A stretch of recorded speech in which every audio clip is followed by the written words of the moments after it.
먼저 이경미 감독님부터 인사 말씀 부탁드립니다. 네, 안녕하세요. 이경미입니다. 연기에 와주셔서 고맙습니다.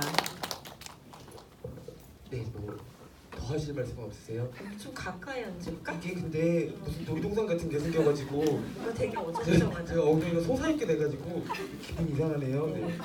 진짜 상상마당의 무궁화 발전이 이렇게 의자에서도 보여지는 것 같아서 마음이 참 좋습니다. 책은 재밌게들 보셨어요? 네, 혹시 책 아직 못 보신 분? 네, 아마 오늘 얘기를 듣다 보면은 당장 나가서 책을 구매하고 싶어지실 것 같아요. 지금 책이 사실 나온 지 오래되진 않았는데 요새 출판 시장이 또 좋지는 않거든요. 근데 굉장히 빠른 속도로 6세를 찍고 다음 주면 7세에 돌입을 한다고. 박수 한번 부탁드립니다. 예기치 않게 인기 작가가 되신 소감은 어떠세요? 아직 더 돼야 돼요. 욕망이 많으시네요. 네. 다음 후배는 7세가 들어가면은 되게 그 얘기를 저도 잘 몰랐는데 들어보니까 그 출판 시장이 독립 영화랑 좀 비슷하더라고요. 네. 그래서 지금 7세가 들어가면 2만 부가 좀 넘게 네. 책을 찍는 거라고 해요. 그래서 이제 3만까지는 한번 가보는 걸로. 제가 비밀은 없다가 24만 들었거든요. 근데 24만 들어서 내가 너무 상처를 크게 입고 이 상처받은 영혼을 달래고자 책을 썼는데 책을 10,000번 들면은 흥행이라는 얘기를 듣고 좌절했어. 네, 그래도 그 굉장히 많은 분들이 감독님의 책을 기다렸던 것 같아요. 지금 여러 SNS 계정들을 보면은 책이 너무 재밌다, 울다가 웃다가 정말 여러 가지 감정을 느끼게 한다면 간지 글들이 올라오고 있는데 책 재밌게들 보셨어요? 네, 정말 괴상한 책이죠. 제가 오기는 이 자리에 오면서 한 번 더 읽고 왔는데 정말 어디를 펴도 정말 이 책은 서사가 없어가지고 다 재밌고요. 맞아. 에피소드가 다 이상하게 유기적으로 연결되는 네. 그런 느낌이 있는데 그래서 가끔 이제 좋아하는 에피소드 좀 바뀔 것 같은 책이긴 해요. 저는 개인적으로는 여름 버스 정류장 에피소드를 가장 좋아하고 그 책의 부분에서 어머니 문자만큼이나 울었던 것 같은데 저는 그렇게 슬프더라고요. 아 진짜? 안 슬프셨어요? 아니 저는 그 에피소드를 좋아한다는 얘기 들었어요. 5% 백화점 5% 카드 할인받기 위해 이렇게 끝까지 포기하지 않는 게 되게 감동적이었다고 해서 그걸 좋아하는 줄 알았지. 아니요, 그 정서 네. 자체가 너무 슬펐어요. 아, 여름이고 버스를 네. 타야 되고 네. 그러니까 그 에피소드 기억나시죠? 택시를 탔으면 됐을 텐데라는 생각을 되게 많이 하면서 분당에서 서울 오기가 이렇게 광역버스적인 일인가라고 생각을 했던 것 같아요. 그러면서도 5% 카드를 버리지 못하는 마음이란 그치. 뭘까 네. 이런 생각을 하면서 굉장히 재밌게 읽었습니다. 책 내시고 이제 관객이 아닌 독자분들 만나시는 네. 소감 어떠세요? 되게 기분이 좋은 부분은 책을 읽으시는 분들 중에 제 영화를 전혀 안 보신 분들이 생각보다 많으시더라고요. 그래서 내가 계속 영화만 만들었으면 만나지 못했을 분들을 책을 쓴 덕분에 만나게 되는 것 같아서 그게 참 좋더라고요. 네. 그럼 새롭게 만나는 독자분들이 굉장히 다 네. 한 명 한 명 반가우시겠어요. 네, 되게 그래서 책을 보시고 영화를 보신 분들이 그렇게 고마워요. 오늘 딱 그분들만 여기 계신 것 같은데요. 아 그럴 수도 있겠구나. 오늘 이 책을 보고 비밀 없다를 이 극장에서 처음 보신 관객분들 계세요? 많으시네요. 역시 가치 있는 일이었습니다. 25만 8명이 되었어요. 네, 소중한. 네, 소중한 8분의 관객분 너무 감사드리고요. 혹시라도 한 번 더 보시고 싶으시면 IPTV를 통해서 또 IPTV 없을 거예요 아마. 정말요? 없을 리가 있나? 없죠. 네. 그 정산 못 받고 계시는 거예요? 그거 IPTV는 정산에 안 들어가요. 정말요? 그러니까 우리의 생명은 극장에 내려지면서 끝나요. 네, 그래서 영화 감독 몇만 든 영화 감독 이게 되게 중요해요.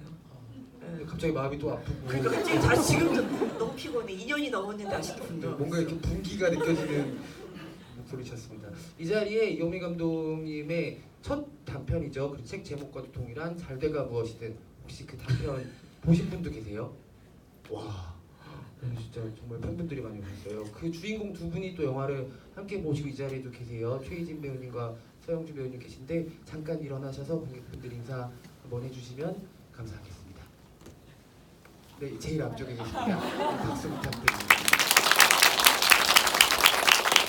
아니 이게 내가 저기 희진과 영주를 이런 의도로 초대를 한 게 아닌데 내가 요즘에 그러니까 내가 이번에 책을 쓰면서 친구들이 너무 보고 싶은 거예요. 제가 잘 돼가 무엇이든 단편을 썼을 때 생각도 나고 그 영화가 나한테 굉장히 큰 의미였기 때문에 그래서 생각이 나서 참 보고 싶어서 책 내고 내가 연락을 했어요. 보자고. 근데 책 홍보 일정이 많고 막 너무 일이 많아서 도저히 시간이 안 나서 일타쌍피로 때리려고 오늘 영화를 보여주겠다고 부른 건데 의도한 건 아니었어. 불편하진 않았지? 네, 이따가 관객분들이랑 이야기 나누는 시간에 두 분도 한번 이야기 좀 들려주시면 좋을 것 같아요. 이제 역사적인 날이네요. 첫 단편 영화, 네. 그리고 가장 근작인 장편 영화, 네. 그리고 첫 책이 함께하는 자리인데 되게 감동적이다. 그 이경미 집대성과 같은 자리인 것 같아요. 죽을 일만 남았나? 이게 다 한 것 같지나? 아닙니다. 최근에 또 이 책이 보다 보면은 어쨌든 가장 이경미 감독님, 이경미 작가님의 최근사에서 끝나잖아요. 그리고 제가 알기로는 이사를 하신 걸로 알고 있어요. 네, 이사했어요. 후일담을 궁금해하실 수 있을 네. 것 같아서 이사한 집 네. 아일랜드 식탁과 네. 빛이 잘 드는지. 네, 빛이 너무 잘 들어. 너무 덥고 에어컨이 없어가지고 저희 정말 저기 뭐냐, 그러니까는 2인용 침대가 아직 안 왔어요 집에. 그래가지고 어쩔 수 없이 싱글 베드를 가지고 우리 집에 왔는데, 근데 에어컨도 없고, 근데 싱글 베드에서 무더위에 자는 게 너무 힘들더라고요. 그래서 되게 힘들지만 그래도 넓은 집에서 잘 보내고 있어요. 그 남편이 제가 예전에 살던 집에 올 때 바퀴벌레를 데리고 왔어요. 그래가지고 내 생전에 바퀴벌레를 정말 바퀴벌레랑 같이 사는 게 처음이었어요. 그래가지고 바퀴벌레들이 너무 노려져 있어서 막 세스코도 부르고 막 별짓을 다 했는데도 끝내 박멸을 완전히 못하고 나왔어요 그 집에서. 그래도 이사를 했으니까 안심했는데 화장실에 걔가 떠 있는 거야. 이사한 집 화장실에 걔가 한 마리가 돌아다니고 있는 거여서 아, 이것은 끝나지 않는 네버엔딩 스토리구나 이런 생각이 들더라고요.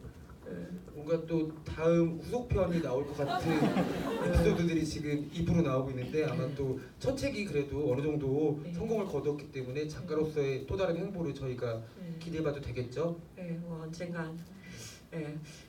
책을 또 내게 되면, 근데 지금은 낼 생각은 전혀 없고 원래 이 책 낼 때 목표가 다시는 책을 안 낸다는 거였는데 그냥 이렇게 막 아무렇게나 막 그냥 끄적이면서 혼자 남겼던 것들이 이제 긴 시간 내 것들이 모여져서 책으로 나오니까 저도 조금 의미가 생기더라고요. 그러니까 저는 이 책을 보면 되게 좀 약간 남 얘기 같은 부분들이 있거든요. 너무 긴 시간 동안의 메모들이라서 그때 내가 그 말들을 했던 나랑 지금도 너무 다르고 그래서 근데 예전에 내가 했던 말들이 나한테 주는 느낌들이 좀 좋은 게 있어서 이런 식으로 그냥 원래 메모를 하는 건 내 습관이니까 계속 이렇게 쓰다가 나중에 또 기회가 되면 책을 낼 수 있으면 괜찮겠다라는 생각으로 마음 바뀌었어요. 네. 사실 감독님 영화와 그리고 감독님 글이 다른 듯 좀 닮아 있는 부분들이 많아요. 그러니까 영화도 그렇고 글도 그렇고 어느 쪽으로 이 이야기가 뻗어나갈지 도저히 예측을 할 수가 없는 게 굉장히 큰 매력인데 저는 이 책을 두 번을 보면서 그게 생각이 났어요. 악대 먹은 영애 씨. 그 끝이 결혼으로 끝나서 그런 것도 있는 것 같은데 이거는 계속 나와도 시리즈로 나와도 보겠다. 약간 일본 만화 같기도 하고 그래서 감독님이 결혼 생활 이제 시작하시고 한 번도 안 해본 40대의 결혼의 삶을 겪는 거니까는 결혼 이야기가 나오면 또 얼마나 재밌을까라는 또 기대를 했던 것 같고 새로운 장편을 준비하시거나 아니면 또 다른 작업들 하실 때의 에피소드들이 책으로 또 나온다면은 영화를 발표하는 감독의 행보와는 또 다른 재미를 독자들한테 줄 수 있지 않을까라는 생각이 들어서 그만두시지 마시고 계속 해주시면 좋을 것 같아요. 사람들이 책을 좀 많이 봤으면 좋겠어요. 생각보다 사람들이 되게 책을 안 본다는 걸 알았어요. 이번 책 내고 24만만 봤어요. 지금 마음속에 많이 팔고 싶다는 생각이 들어요. 24만은 봐야 되는데. 네, 어쨌든 우리 또 영화를 봤으니까 불미롭다 이야기도 좀 해봐야 될 것 같아요.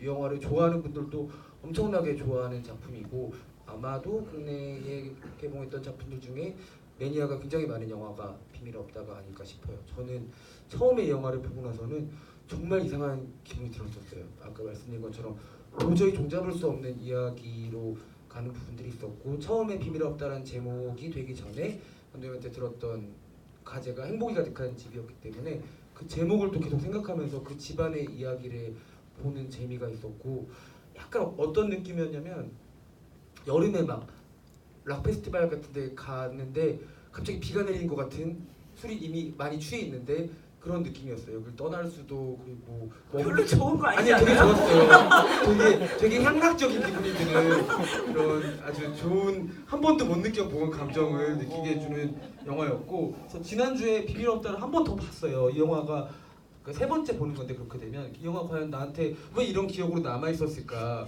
이 습하고 이 축축한 느낌은 뭘까라고 생각을 하고 다시 영화를 봤는데 이미 두 번에 봤던 영화에서 그런지 세 번째 볼 때는 그 둘 사이가 너무 안 됐다는 생각을 많이 했어요. 그러니까 사실은 두 친구 중학생 친구 이야기 훨씬 집중하면서 볼 수가 있었어서 아마 이 영화를 한 번이 아니라 한 번 더 보시거나 그러게 되면 또 다른 스토리들 굉장히 가지가 많은 이야기예요. 거기에 집중해서 보시면 또 다른 결을 느끼실 수도 있지 않을까라는 생각이 듭니다. 영화를 처음 보신 관객분들도 계시니까 편하게 이야기를 나누면서 영화에 대한 궁금증도 같이 얘기를 나눠보면 될 것 같아요. 워낙 책을 보셔서 아시겠지만 비밀의 없다를 오래 품으신 분이잖아요. 정말 진짜 이렇게 오래 품을 수 있을까 싶을 정도로 진짜 그렇게 오랫동안 간직하고 있던 이야기인데 영화 보시고 나서 혹시 궁금한 점이 지금 생각나실 분 계시면 많으시네요. 또 궁금한 영화인가 봐요. 이쪽 가운데 줄에 두 분한테 마이크를 이쪽 먼저 드리고 가운데로 드릴게요. 비밀 없다 좋아하시죠? 제가요? 네. 아 저는 좋아하죠 당연히. 그쵸. 네, 안녕하세요. 영화 너무 재밌게 잘 봤습니다. 사실 저도 상영관에서 본 건 오늘이 처음이라서 되게 뜻깊은 경험이었고요. 제가 감독님께 여쭤보고 싶은 거는 뭐지?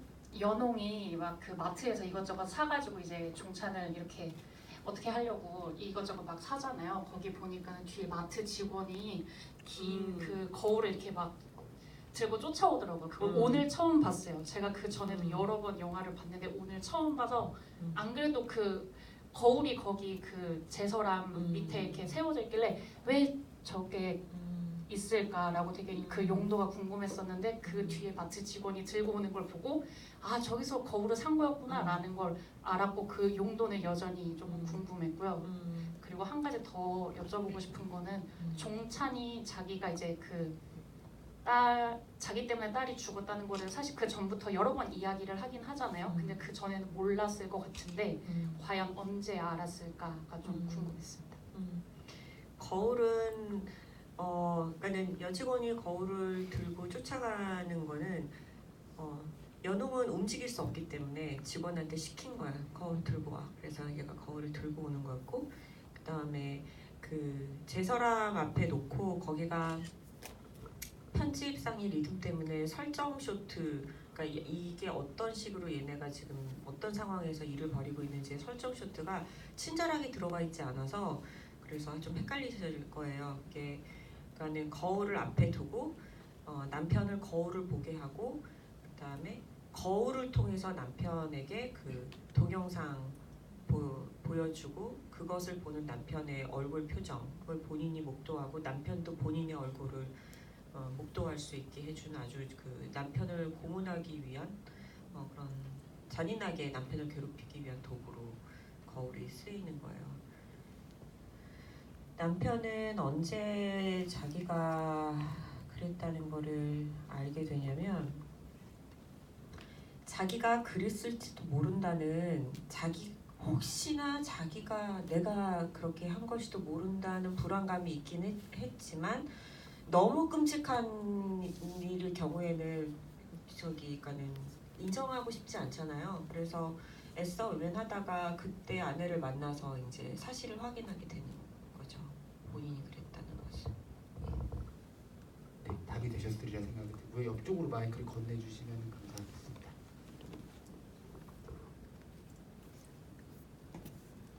감독님 영화 항상 좋아하는 사람이고 일단 질문 드리기 전에 IPTV에 있다는 거 말씀드리고 그래요? 싶었어요. 네. 개봉하고 IPTV로도 유료로 봤는데 정산이 안 된다니 마음이 아프네요.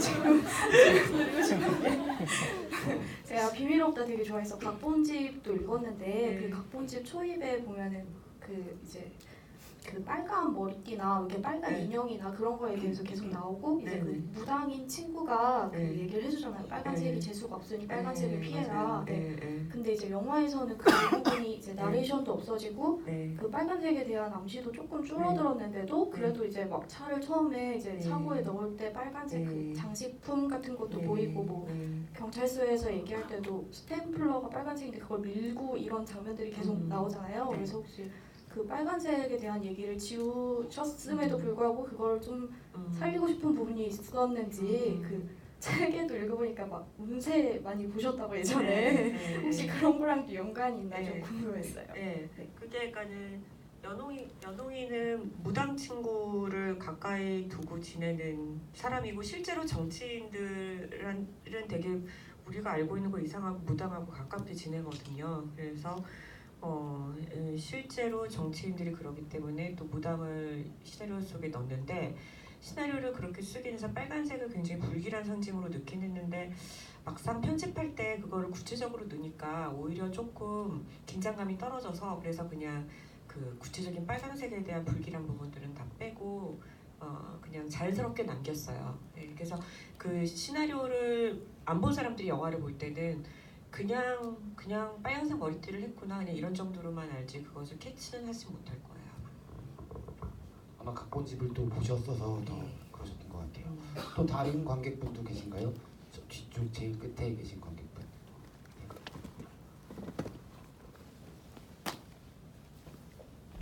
네, 마이크를 좀 건네주시면 감사하겠습니다.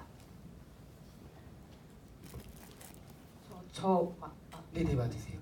저는 이거 이제 영화관에서는 두 번째로 보는 건데요.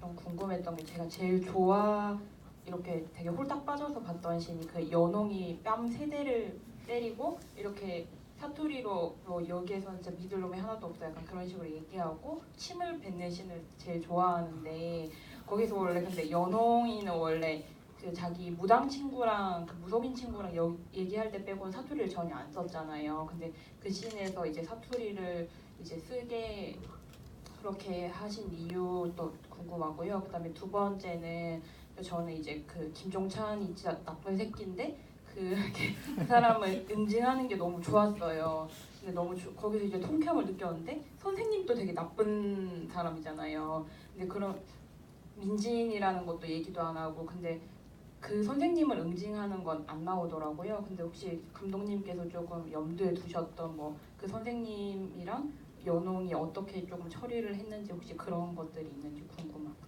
그 연홍이가 때리면서 사투리를 걸지게 하는 것은 그게 제 단편 잘돼가 무엇이든에서도 주인공 지영이가 이렇게 회사에서는 표준말 쓰다가 자기 아빠랑 막 속내를 드러내는 얘기할 때 사투리를 쓰거든요. 제가 그때부터 이제 사투리에 대해 사투리를 좋아하기 시작했어요. 사투리를 인물이 하는 거를 좀 좋아하기 시작했는데 그래서 그러니까 감쪽같이 자기를 이렇게 캐릭터를 만들었지만 그러니까 본성이 드러날 때는 그것이 확 뒤집어져서 반전이 사투리로 생길 때 그때 좀 그 민낯이 드러나는 그 쾌감 그런 것들이 좋았어요. 그래서 남편을 그렇게 때리고 그리고 그렇게 예쁘게 생긴 예쁜 여배우가 걸지게 전라도 사투리 하는 거 좀 보고 싶기도 했어요. 그래서 진짜 좋았어요. 진짜. 네.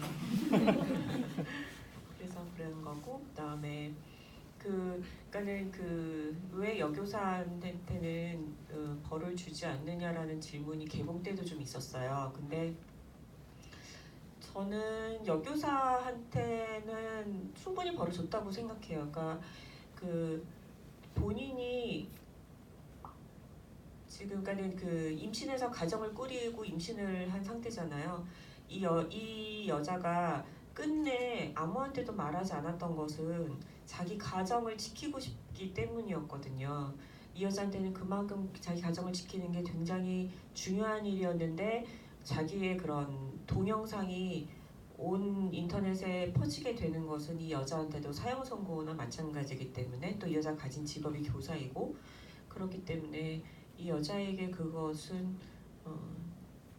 죽는 것보다 더 괴로운 일일 것 같다라는 생각이 들어서 그 정도 응징이면은 적당한 것 같다고 생각했었어요. 근데 영화에서 그 여자가 동영상을 보고 되게 괴로워하거나 이런 장면이 없어서 사람들한테는 응징이 없다라고 인식이 되는 것 같더라고요. 근데 제가 그 장면을 찍었어요. 막 이렇게 울면서 학교 복도를 걷는 장면을 찍었고 거기서 유아 씨가 되게 연기를 잘했는데 그것을 너무 좋아해서 제가 꼭 넣고 싶은데 결국 뺀 이유는 이게 제가 그거를 그 컷을 빼야 된다라는 수많은 프레셔를 견디면서도 사수를 하다가 결국 나 설득이 됐는데 그런 얘기 박찬욱 감독님 그랬지. 연홍하고 종찬의 감정에 홀딱 빠져 있는데 사람들이 볼 때는 유아 씨가 그 당시 완전 신인이었기 때문에 빠져 있는데 갑자기 낯선 아직까지는 관객들한테 낯선 사람이 너무 감정이 중요한 순간에 나왔을 때 혼란스럽지 않겠니? 라고 하시는데 그게 좀 약간 설득이 되더라고요. 그래서 결국은 끝내 뺐어요. DVD에는 아마 들어가 있을 거예요. 제가 그걸 좋아해서 넣었어요. 삭제 장면에. 네, 궁금하시다면 DVD를 구매하셔서 보시면 DVD는 저 정산이에요? 나한테 사. 네, 안 돼요. 또 화를 내세요. 정산 이경규 선생님 자꾸 화를 내셔가지고 책이 많이 팔리면 좋겠습니다. 네, 저희 또 책에 대한 궁금증도 한번 받아볼게요. 책은 또 영화랑은 다른 식의 궁금증들이 있으실 것 같아요. 혹시 책에 대한 거 물어봐 주실 관객분들 계신가요? 네, 제일 앞줄에.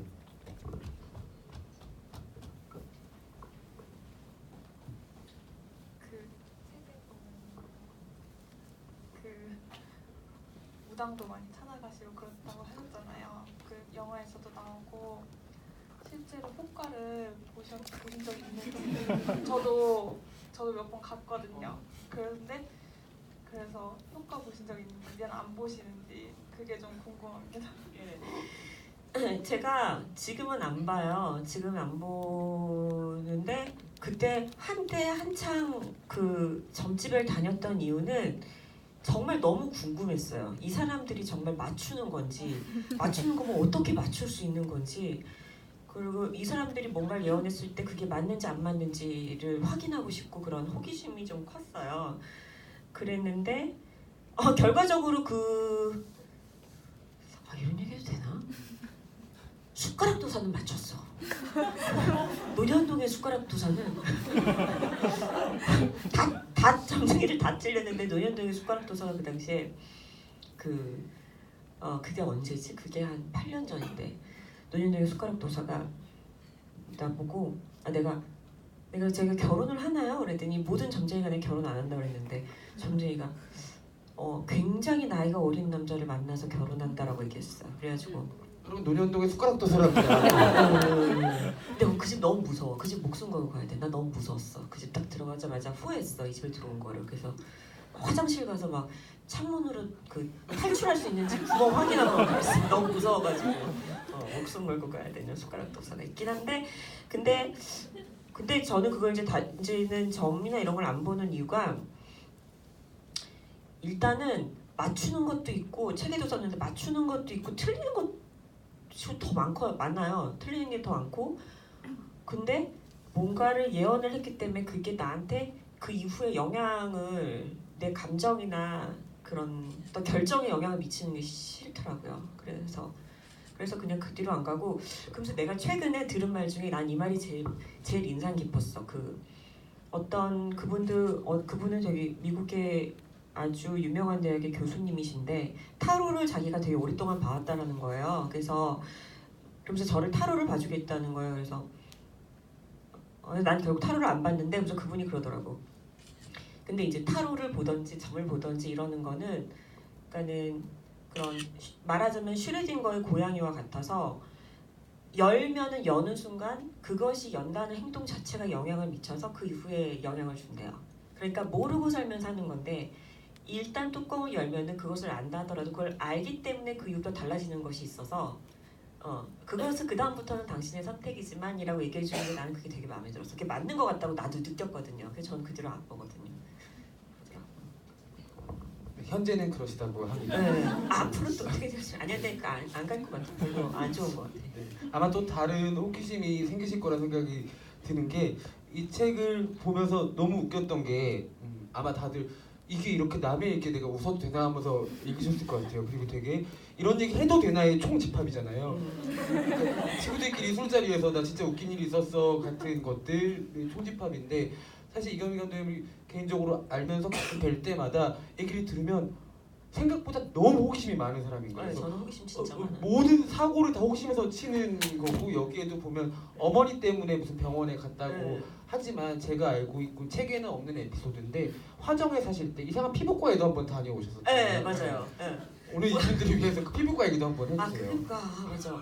그 피부과 근데 진짜 그 피부과 이상해요. 그러니까 그게 누구라고 그러더니 이렇게 그 면 같은 걸 얼굴에 이렇게 씌워요. 그다음에 그러니까 옛날에 그런 박정희 전두환 시대에 고문했던 방식하고 똑같아. 물주사자 같은 걸 얼굴에 계속 붓는 거예요. 여기다가 이렇게. 그러면서 이게 맨 처음에 한 번 받고 나면 얼굴에 막 뭐가 날 테지만 그게 다 좋아지는 거라고 그러는 거예요. 근데 실제로 그 뒤로 뭐가 났어요. 그래서 얼굴이 나고 나는 그 뒤로 고집을 안 갔는데 나는 그 집이 지금도 너무 이상해요. 네, 이렇게 방에 몰아놓고 이렇게 숨구멍을 막으면서 물을 부었어요. 거기는 어떻게 알고 가게 되신 거예요?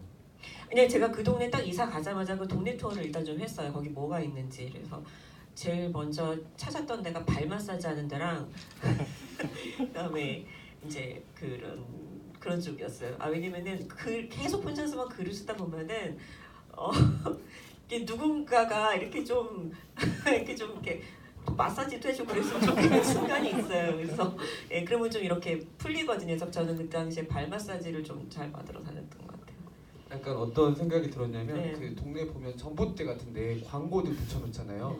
저걸 누가 보고 연락을 할까라고 생각을 했는데 그 모든 광고를 네, 나예요. 그러니까 저 그래서 선수가. 사기도 많이 당했어요. 무슨 사기를? 두피 마사지.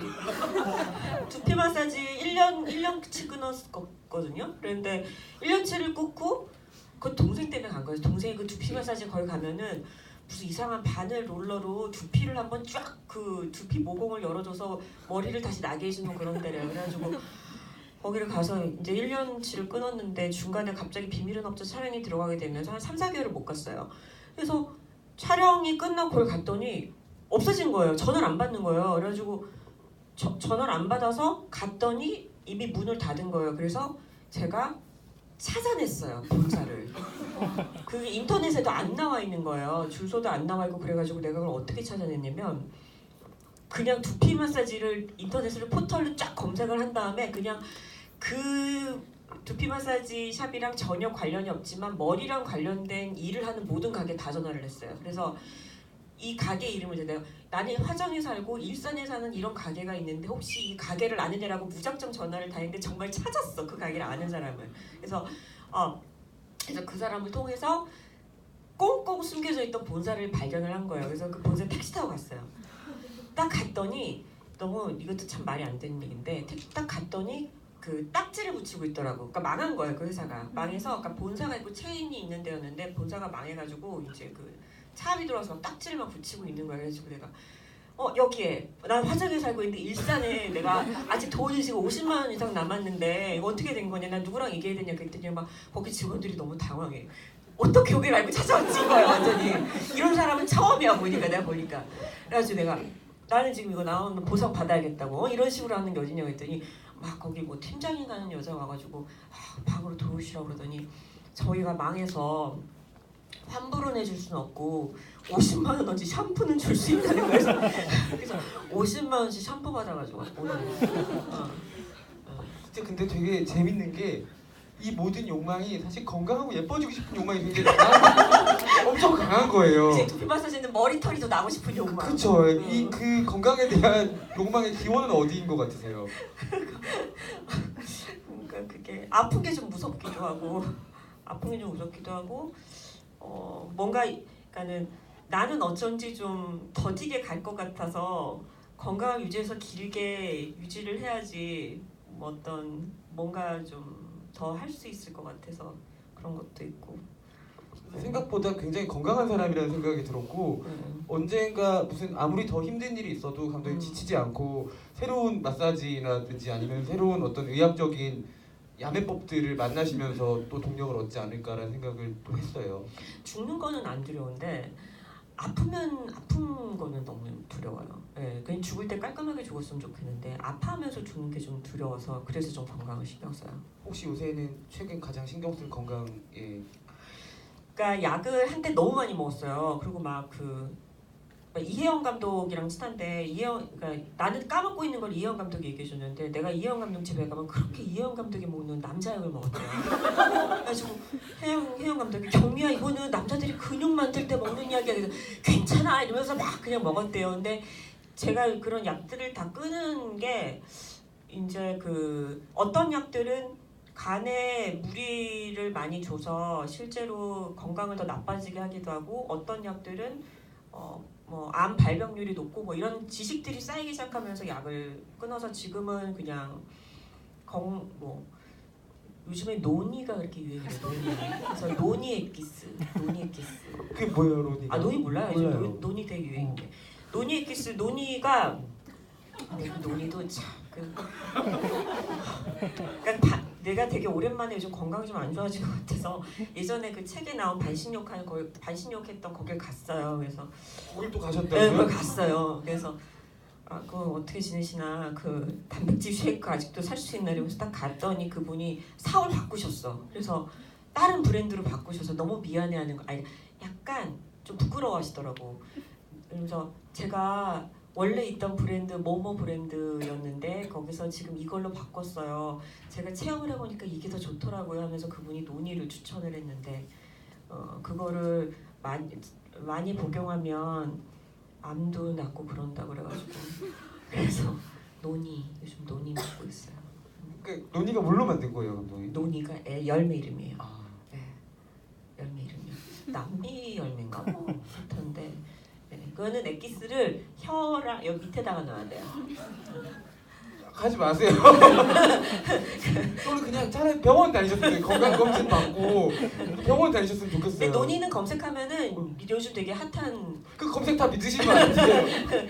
TV에도 많이 나오고. 그 TV도 믿으시면 안 되고 정말 그냥 건강 검진 받으시고 주치의가 있었으면 좋겠다는 생각을 계속 하는데 이 흥미를 못 잃으실 것 같아서. 네. 주치의가 너무 있었으면 좋겠어요. 왜냐면은 병원에 한때는 너무 병원을 툭 하면 이제 병원에 가서 막 모든 암 검사를 받으니까 그래가지고 언젠가는 또 한 번에 병원에 갔어요. 그래서 의사 선생님한테 제가 장기 중에 어느 부분이 조금 불편한데 검사를 좀 받아야 되지 않을까요? 이제 그 의사 선생님이 이렇게 차트를 쫙 보시더라고요. 그 차트를 쫙 보시면 제가 그 전에 여기서 검사 받았던 기록들이 쫙 뜨나 봐요. 근데 차트를 딱 보더니 좀 참아보시는 걸 연습해보는 게 어떠세요? 이런 거예요. 너무 자주 온다고. 예, 그 정도로. 그래서 딱 담당 의사 선생님이 있으면은 그러면 좀 더 시간도 절약되고 돈도 절약될 것 같아요. 근데 감독님 얘기를 듣다 보니까 진짜 약간 다음 책이 조금 외전처럼 민간요법에 대해서만 쫙 써주셔도 너무 재밌게 볼 것 같긴 해요. 그게 과연 효과가 있는지 없는지는 여배로 재미로 치자면 굉장히 재밌을 것 같다는. 네, 근데 일단은 그 책에 나오는 그 꽃게랑 스티커는 확실히 효과가 없어요. 네, 그거는 효과 없더라고요. 책 보시면 알 거예요. 정말 말도 안 되거든요. 그거를 저는 가만히 받고 있다는 게 제일 이상하더라고요. 모든 문제가 나오질 않고 다 받아봐요. 나도 내가 그 할아버지 뒷뜰에서 앉아가지고 꽃게랑 스티커를 받고 있는 게 너무 이상한 상황이라는 생각은 들었지만 할아버지는 나한테 그런 거야. 앞으로 3개월 안에 왼쪽 어깨가 아플 거라고 나한테 그랬거든요. 근데 난 전혀 그러지 않았어. 그런 대화도 안 하셨으면 좋겠어요. 근데 너무 많은 시간을 거기서 보내기 때문에 생기는 문제들인 것 같아요. 네, 또 궁금한 점 관객분들이랑 같이 얘기를 해볼게요. 네, 가운데 두 분이 같이 손 들어주네요. 네, 마이크를 건네주시면 감사하겠습니다.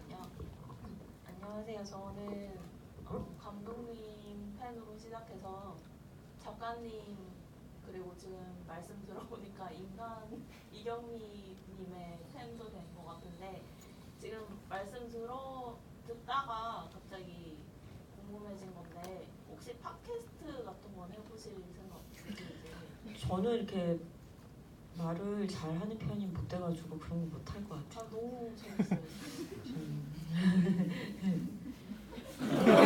아니 오늘 팟캐스트 뭐 하나 저기 섭외가 들어왔어요. 진행을 해달라고 근데 거절했어요. 나는 못할 것 같아요. 전화 인터뷰 같은 거 하시는 것도 저 다 찾아서 들었거든요. 네. 그런 너무 짧아서 네. 가끔 나와주셨으면 좋겠어요. 네. 고맙습니다.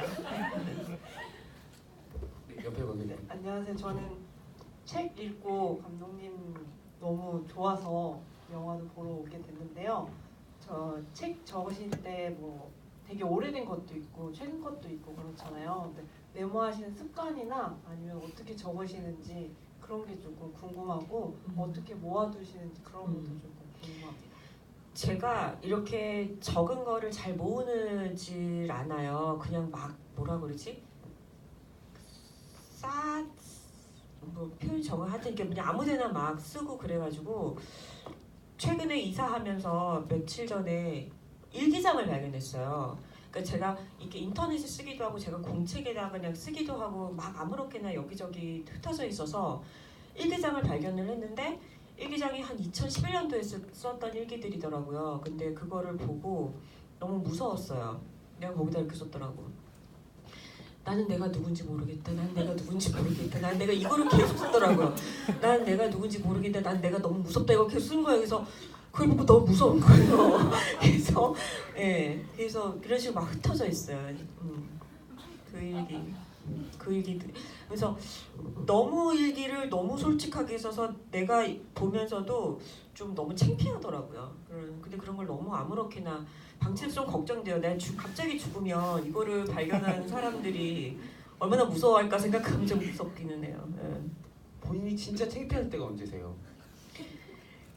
아니 저는 조금 약간 비교적 다른 사람들보다 덜 창피해하는 편이긴 한 것 같아요. 그게 진짜 창피할 때. 진짜 창피할 때 이것만은 지금 딱히 떠오르는 건 없는 것 같아요. 저희 생각에도 아예 없는 것 같아요. 주변 사람들은 절 많이 창피해요. 근데 저는 그냥 조금 약간 덜 창피하는 편이긴 한 것 같아요. 그러면 이렇게 나쁜 시술 같은 거를 받고 나면은 창피하다보다 억울하다가 훨씬 큰 감정이신 거죠? 아 그런 거 받고 나면 아니 그런 거 받고 나면 억울하다기보다 두피 마사지 때는 진짜 억울했는데 근데 그런 거를 이렇게 체험을 하고 나면은 너무 이거를 누군가에게 알려주고 싶어요. 이런 게 있다는 거를. 그런 건 있어요. 하지 말라고 아니면 해보라고. 이런 되게 신기한 게 있다고. 역시 그 예. 궁금증으로. 예. 그 팟캐스트는 아마 많은 분들이 물어보실 것 같아요. 워낙 그 말씀을 잘하시는 것도 있지만 우리가 기대하지 않았던 답들이 계속 나오는 거기 때문에 약간 정말 무슨 그런 민간요법 상담소 같은 거 알아두면 전혀 도움이 안 되는 그런 지식 같은 것들을 얘기해줘도 재밌을 것 같아요. 근데 제가 상담을 진짜 못하고 그리고 누가 상담을 할 때 별로 도움되는 얘기를 못 해주기 때문에 그래서 저는 그걸 하면 안 될 것 같아요. 얼마 전에도 무슨 인터뷰하면서 내가 무슨 얘기를 했더니 너무 당황하시더라고요. 책 관련 인터뷰였나요? 네. 근데 어떻게 살아야 되냐 뭐 이런 거는 이럴 때 어떻게 해야 되냐 이런 질문을 했는데 나는 솔직하게 말했는데 그게 좀 그렇게 뭐라 그러지? 그러니까 모범적인 답변이 아니었던 것 같아요. 그래서 하면 안 될 것 같아요. 혹시 뭐라고 네. 말씀하셨어요? 앞으로 어떻게 살아야 되냐라는 질문에. 그게 아니라 또 무슨 질문인지 기억이 안 나는데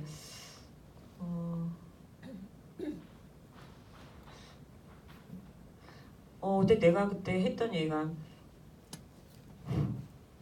재능이 많아도 별로 소용없다고 운이 중요하다고 그랬어요. 지금 진짜 당황하시더라고요. 내가 말을 아차하게 잘못했구나 생각해서 그러니까는 기회가 올 때 잡으려면 열심히 살아야죠라고 약간 그렇게 보완했어요. 응급처치를 하셨구나. 또 다른 관객분 이야기도 들어볼게요. 근데 지금 얘기하신 거 너무 재밌지 않아요?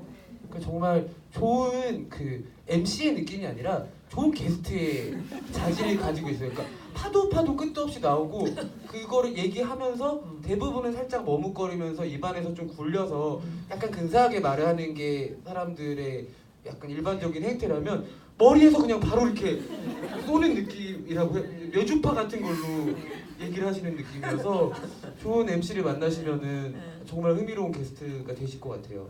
그래서 오늘 우리가 만났나 봐요. 또 다른 관객분 이야기도 제일 뒤에 계신 저희가 벌써 거의 1시간 가까이 지나가고 있어요. 밤새라도 얘기할 것 같은데.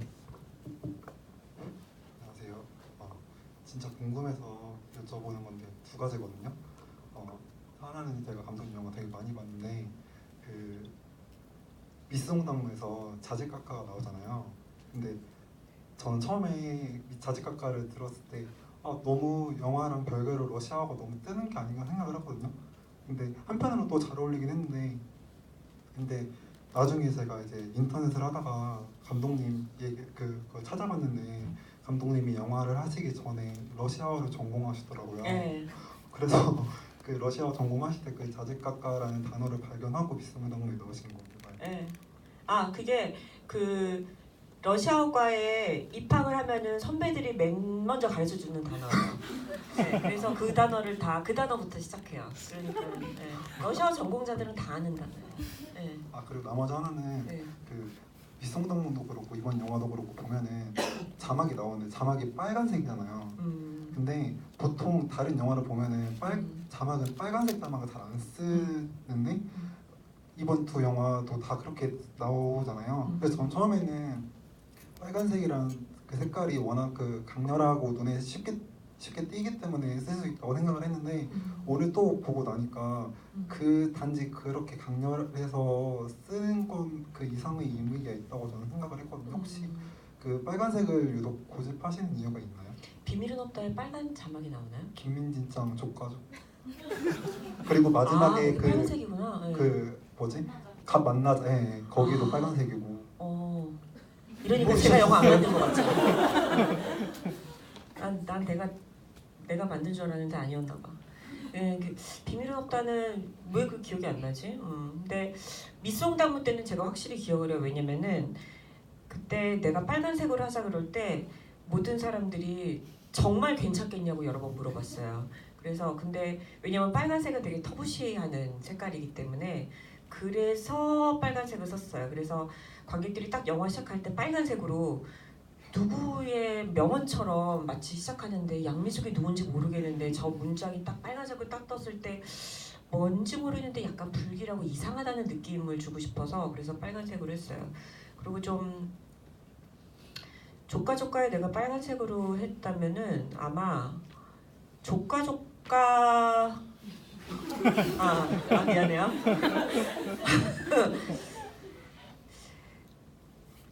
왜 그랬을까?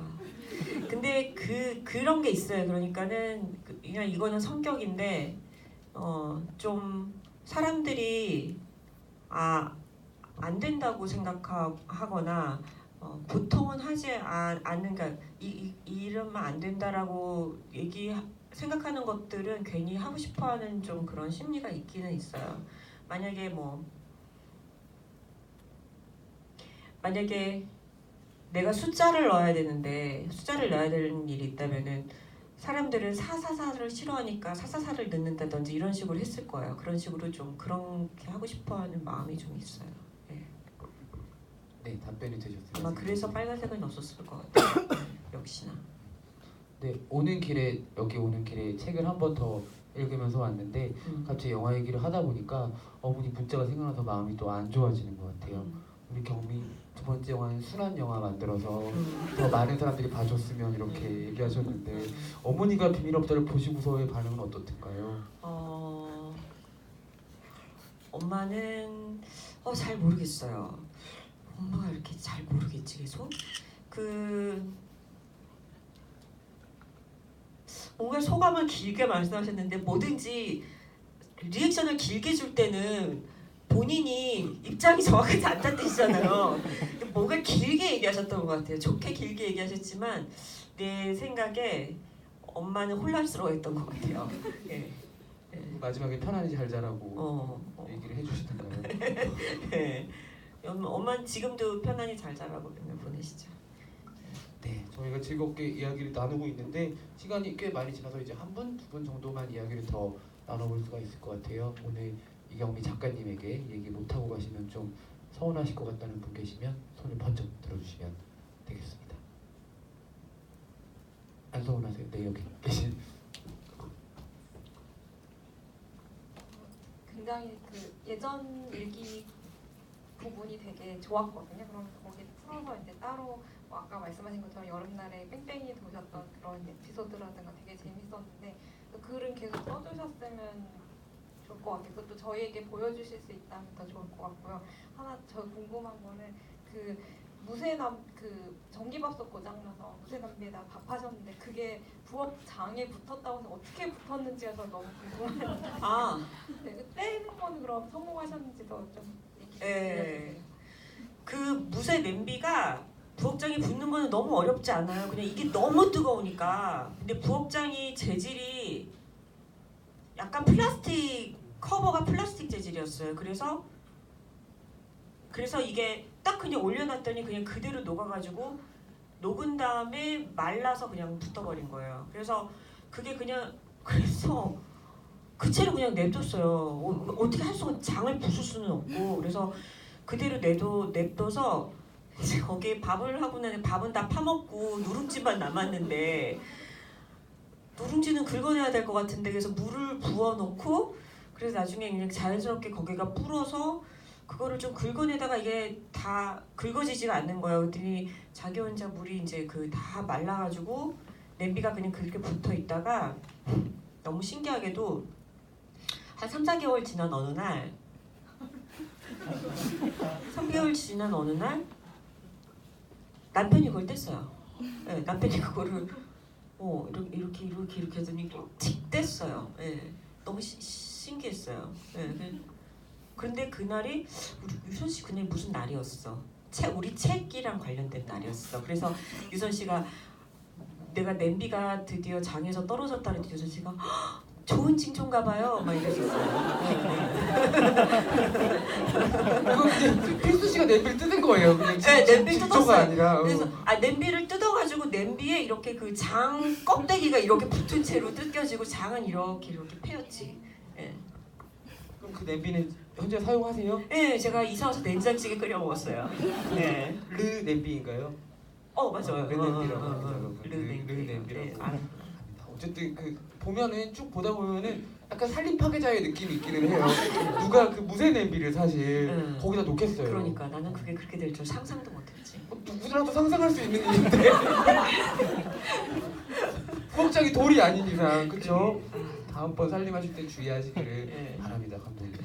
어쨌든 그 궁금증 아마 여러분들이 같이 풀리셨을 것 같아요.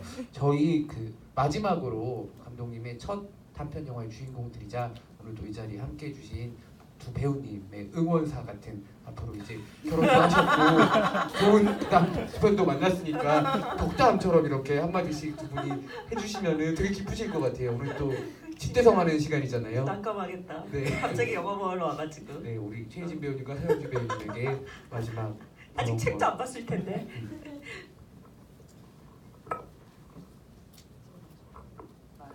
들리시죠? 저 영화 잘 봤습니다. 영화도 그렇고 영화 속의 주인공도 그렇고 책도 그렇고 감독님 지금 오랜만에 말씀하시는 거 너무 재밌게 들으면서 신여성이라는 생각이 계속 들고 있었어요. 그래서 변치 않으셨으면 좋겠습니다.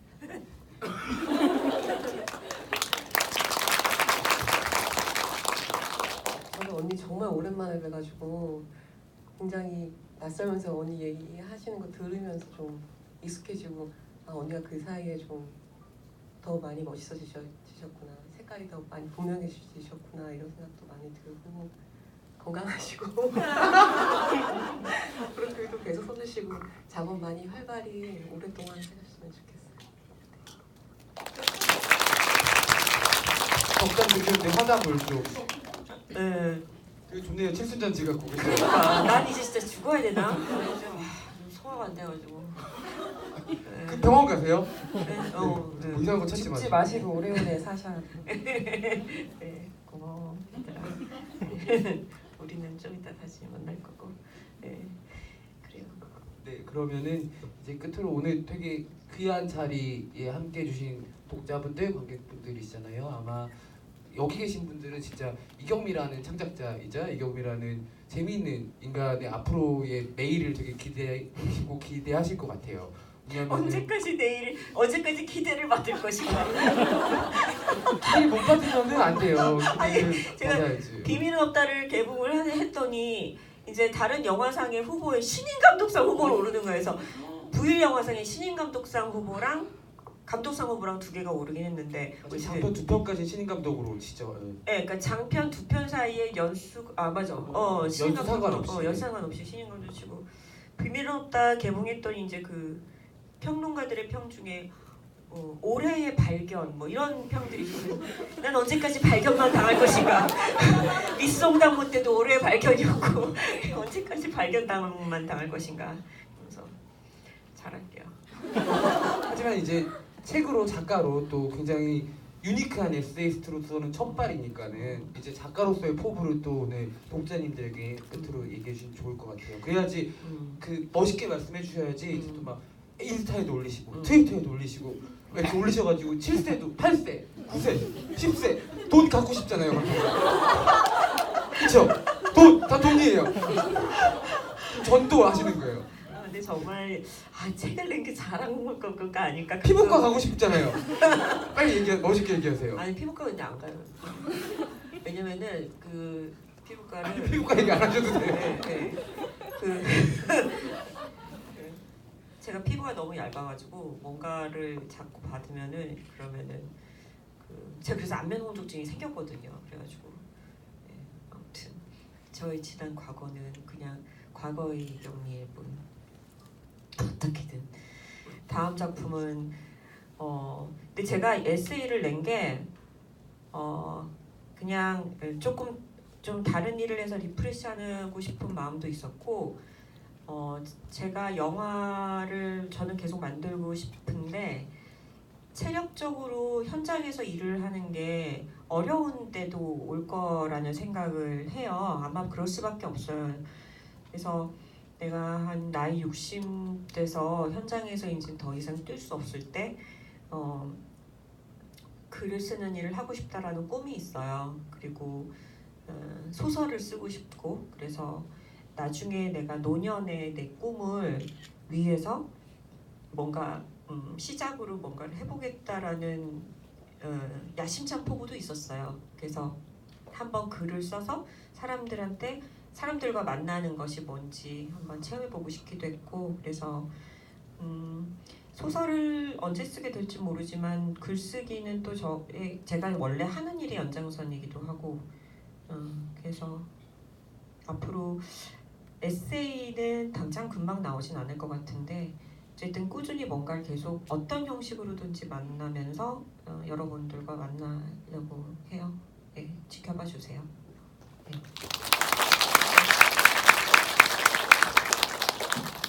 여러분들이 기다려주시면 또 언젠가 새로운 발견하실 수가 있을 테니 끝까지 응원과 기대 부탁드립니다.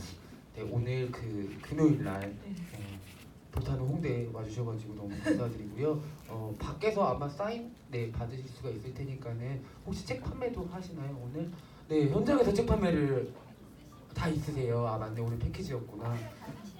네, 그 친구분들에게 진짜 웃기는 책 선물해주고 싶으신 분들은 진짜 정말 웃기 전에 꽁트집 같잖아요. 예전에 팔던 거. 그 나이가 좀 있으신 분들은 그 또래 친구들이 정말 좋아하실 것 같아요. 그렇죠? 네, 그렇죠? 네, 제가 이 책을 쓰면서 바랬던 것은 그냥 부담 없이 내가 이 책을 딱 샀을 때 나는 이 책을 읽겠어, 완독하겠어 이런 생각하지 말고 그냥 화장실이나 뭐 아니면 침대 옆이나 그냥 출퇴근할 때 가방 안에 넣어서 정말 아무데나 펼쳐도 재미있는 책이었으면 좋겠다라는 마음으로 썼어요. 그래서 그냥 책을 읽는 동안만은 기분이 나쁘지 않았으면 하는 마음으로 썼어요. 그러니까 부담 없이 읽고 그냥 재밌네 라면 저는 너무 행복할 것 같아요. 네, 알겠습니다. 오늘의 작가와의 만남 자리는 로비에서 또 이어지도록 하겠습니다. 함께 해주셔서 감사합니다. 네, 고맙습니다.